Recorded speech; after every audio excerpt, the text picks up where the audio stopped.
Jimbo's Garage. Good afternoon, everyone, and welcome back to Jimbo's Garage. Well, today's project, we're going to be making a small driveway gate. It's about 10 feet wide and about 6 feet tall.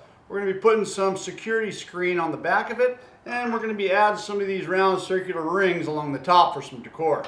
Let's get started on today's project. Alright, so for today's project, we're going to be using some 2-inch square tube. This is 0.63 wall thickness. It's just right about a 1/16 of an inch. I like to use that for most gates and metalwork that I use. It's just super strong and kind of lightweight. Well, you can see that this is a long gate, about 10 feet long, and so I'm having to straddle this material across my welding table here and to make the cuts I needed, but I was able to get it done with the steel sunder there, no problem. All right, once you got that done, took everything over to the welding table and kind of want to just deburr everything. Once you cut stuff like that, it leaves some sharp edges right there, and it's nice to get them deburred. All right, got my table dogs right here, and simply just putting everything in, and instantly everything is at a perfect 90 degrees. And then I'm just clamping them down, fab clamps right here, and now everything is perfectly flat and at a 90 degrees. So I'm going to go ahead and start welding this big frame out. And tack it at either end, and then on this, because it is where it is, I'm going to go about 3/4 of the way down on either side, and I'm going to weld the top in. Of course, this is all going to get ground down a little bit later. But because the gate is as big as it is, I need some extensions. So I'm using these fab block squares right here by weldtables.com to extend my table out a little bit. It's the first time I've used them here. And in this situation, it's going to work out pretty good.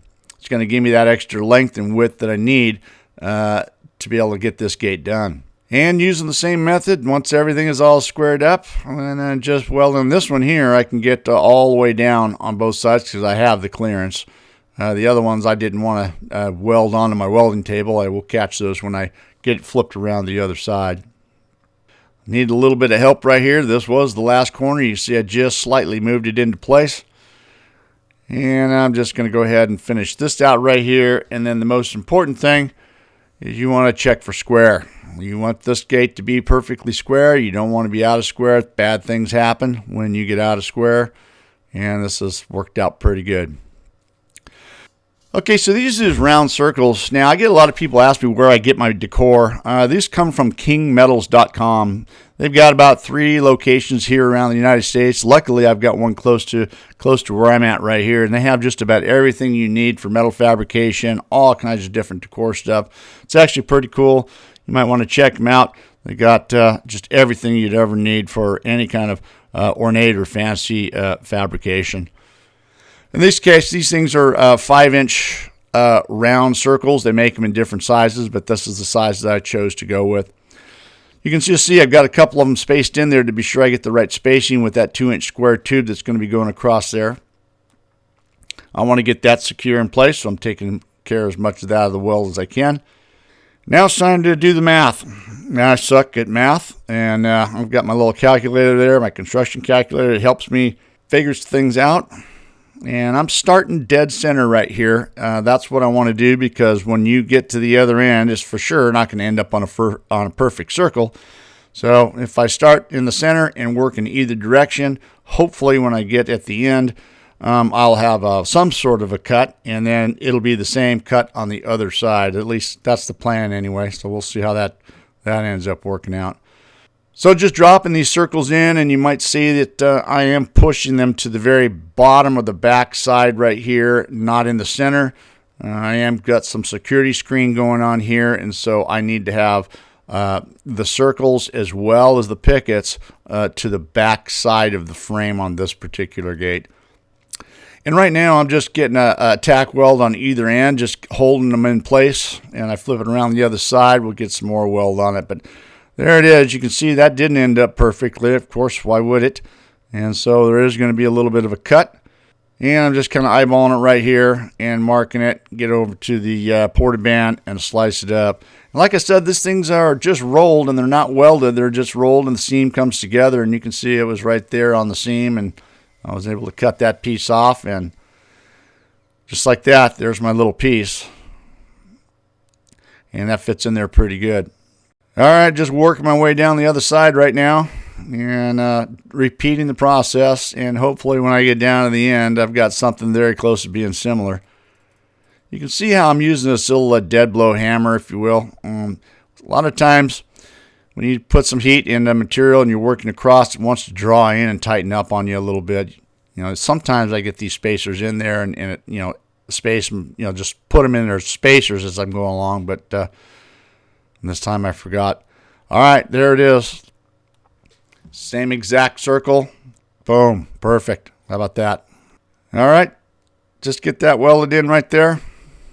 Not very often things work out like that for me, but this case it did. All right, that part of it's all done.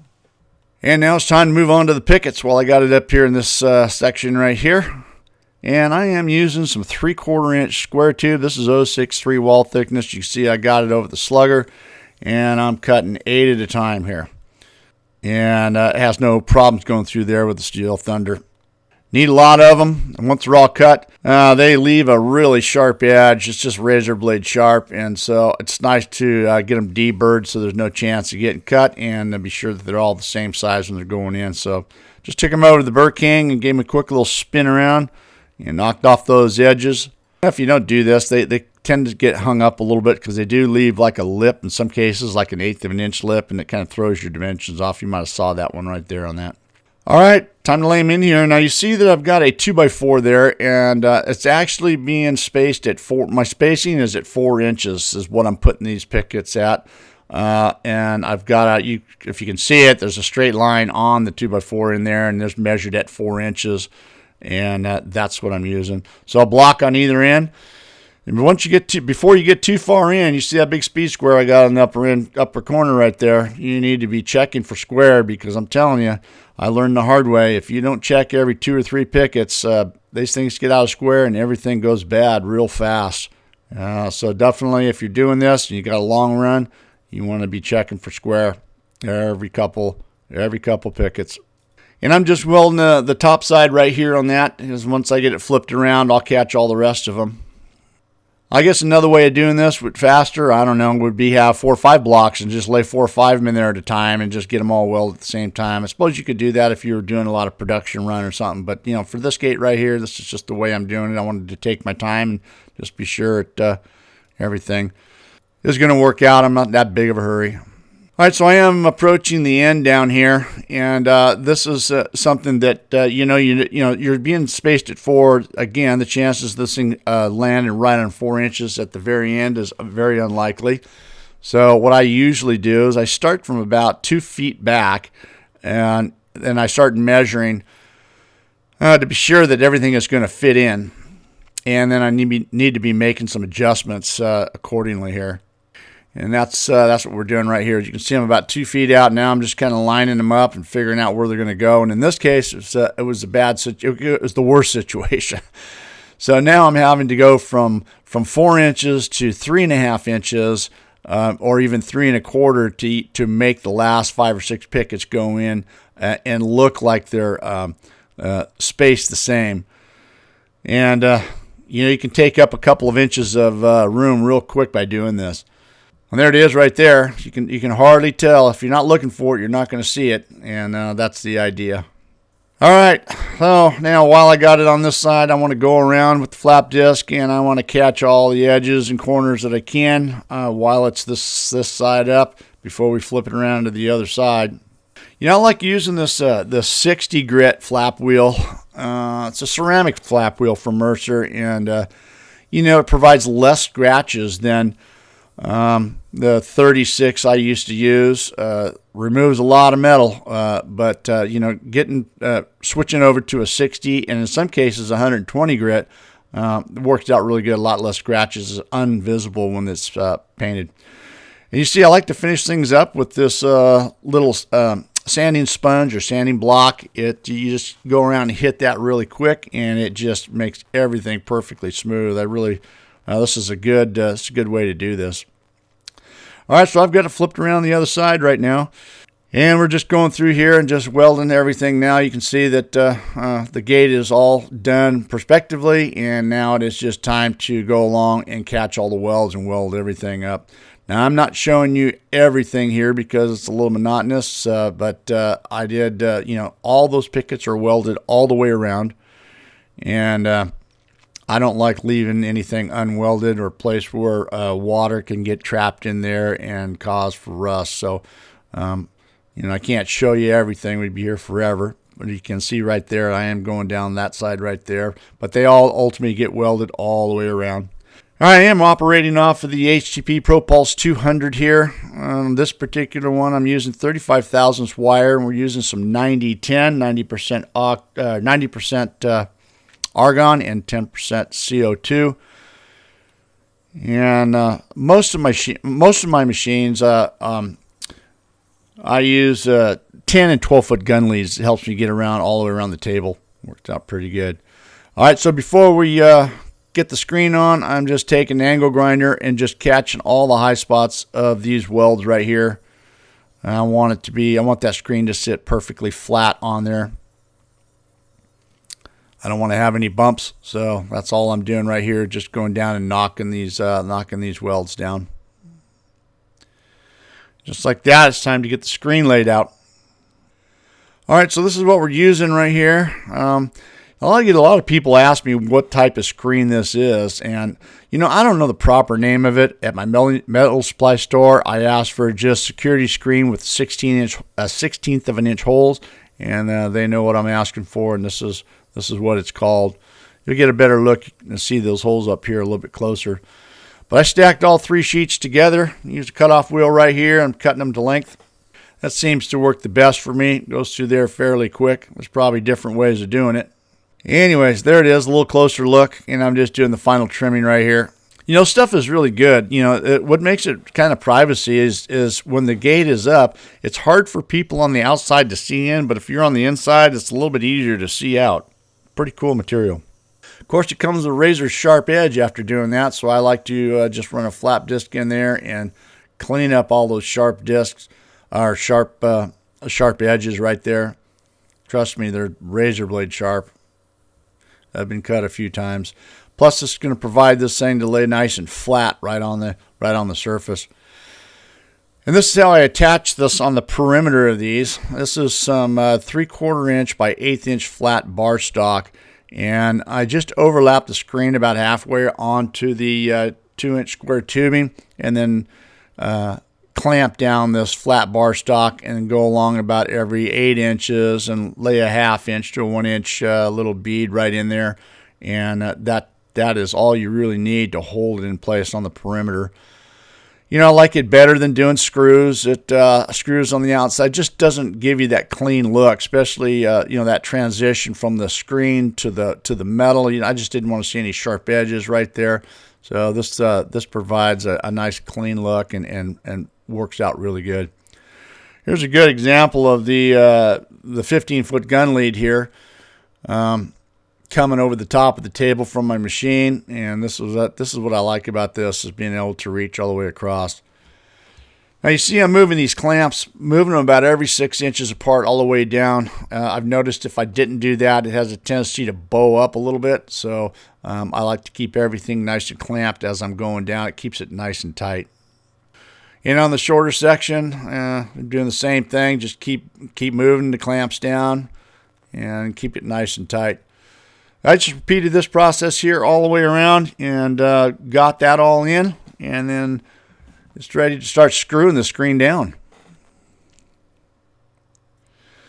All right, and so here's the screws. These are self-tapping. They're 3/4 of an inch long, self-tapping screws, and you might see, but I've taken a Sharpie and taken the time to lay out a little bit of a pattern in there. There's some dots that I'm following. I'm just not screwing them randomly anywhere. I do have a little method to my madness right here. I believe they're spaced each row. They're 12 inches apart, and then I offset the alternating rows. So there is a little bit of a pattern going on there, and that seems to be enough to hold everything tight to the back. You see I've added those 3/4 by 1/8 inch flat bar stocks at the seam at the back, and And those will also get screwed down as well. So there's just tons of screws going on here. Might be a little bit overkill, but you know what? It holds it down nice and flat, and we don't have any bows. You know, after a couple hundred screws, there it is. Yeah, broke the drill driver bit right there. Just replaced it with another one. They don't last forever. All right, well, all the screwing complete. That was a ton of screws. We're down to the very last section right here. And that's installing the hinges right here. Now, there are a lot of people call these different things. These are called weld-on hinges. At least that's what they referred to them in a catalog. And that's what I'm going to call them. Other people call them different things. Now, this is only my second time using these. The first time was on the louvered gate. That worked out really good. That gate was just under 300 pounds, and it hung at no problem at all. This is going to be a little bit of a test. This is 10 feet long, and so we'll just check and see how this is going to work out with this. But I really like using these. There's really minimal flex in them. They work really smooth and good. This one has a greaser on the top, so that's going to help with that. And they provide these really heavy pads on either side to weld to, and you know, a nice solid bushing in there. I really like them. That's all you really need to do is get a couple of nice little beads right there and holds it in place, and it's not going anywhere. Good look. All right, well, there it is. That gate is complete. That just something a little bit different. You know, I like to show you guys all the different stuff I do in here, and hopefully it inspires you to make something like this in your own shop.